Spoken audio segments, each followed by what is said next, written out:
বান্ধৱীক স্কুটিৰ পাছত বহুৱাই লৈ ব্লক অফিচলৈ গৈছিল মামনি। কিন্তু নিয়তিৰ পৰিহাস, ব্লক অফিচ নাপালে মামনিয়ে। মামনিৰ স্কুটিত খুন্দা তীব্ৰবেগী এল্টো বাহনৰ। এই ভয়াৱহ দুৰ্ঘটনাত মৃত্যু হয় মামনি বৰাৰ। গুৰুতৰভাৱে আহত হয় মামনিৰ বান্ধৱী। চূৰ্ণ বিচ্ছূৰ্ণ হয় স্কুটিখন। স্বামীৰ সৈতে বিবাহ বিচ্ছেদ হোৱা মামনি নিজ ঘৰতে আছিল। মামনিৰ আছে ৮ম শ্ৰেণীত পঢ়ি থকা এটি পুত্ৰ সন্তান। শুকুৰবাৰে গোলাঘাট উন্নয়ন খণ্ডৰ কাৰ্যালয়লৈ কামৰ বাবে গৈছিল মামনি।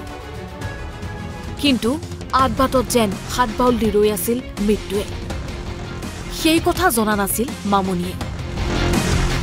স্কুটি লৈ বৰপথাৰৰ চেৱাগুৰি পাইছিলহি মামনি।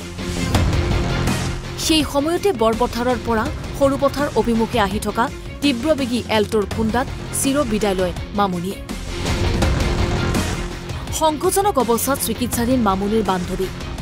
দুৰ্ঘটনা সংঘটিত কৰিয়ে পলায়ন কৰে এল্টো বাহনৰ চালক।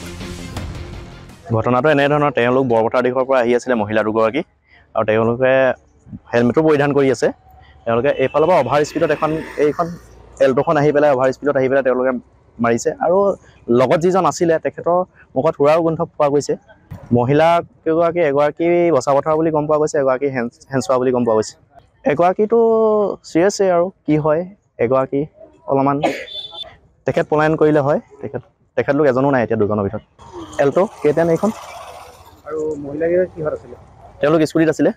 তেওঁলোক বৰপথাৰ দিশৰ পৰা সৰুপথাৰ দিশলৈ আহি আছিলে। এইডোখৰ চেৱাগুৰি। এই শোকাবহ দুৰ্ঘটনাত মামনি বৰাৰ মৃত্যুৰ পাছতেই সমগ্ৰ বৰপথাৰ অঞ্চলত শোকাকুল পৰিৱেশৰ সৃষ্টি হয়। ঘটনাটো এনেধৰণৰ, তেওঁলোক বৰপথাৰ দিশৰ পৰা আহি আছিলে মহিলা দুগৰাকী, আৰু তেওঁলোকে হেলমেটো পৰিধান কৰি আছে। তেওঁলোকে এইফালৰ পৰা অভাৰ স্পীডত এইখন এল্টোখন আহি পেলাই অভাৰ স্পীডত আহি পেলাই তেওঁলোকে মাৰিছে, আৰু লগত যিজন আছিলে তেখেতৰ মুখত সুৰাও গোন্ধ পোৱা গৈছে। মহিলা কেইগৰাকী, এগৰাকী বচা পথাৰ বুলি গম পোৱা গৈছে, এগৰাকী হেণ্ডছোৱা বুলি গম পোৱা গৈছে। এগৰাকীটো চিৰিয়াছে, আৰু কি হয় এগৰাকী অলপমান তেখেত পলায়ন কৰিলে হয়। তেখেতলোক এজনো নাই এতিয়া দুজনৰ ভিতৰত। এল্টো কেইটান এইখন। আৰু মহিলাকেইজন কিহত আছিলে? তেওঁলোক স্কুটিত আছিলে। তেওঁলোক বৰপথাৰ দিশৰ পৰা সৰুপথাৰ দিশলৈ আহি আছিলে। এইডোখৰ চেৱাগুৰি। সৰুপথাৰৰ পৰা ৰাজকল্প হাজৰিকা, NB নিউজ।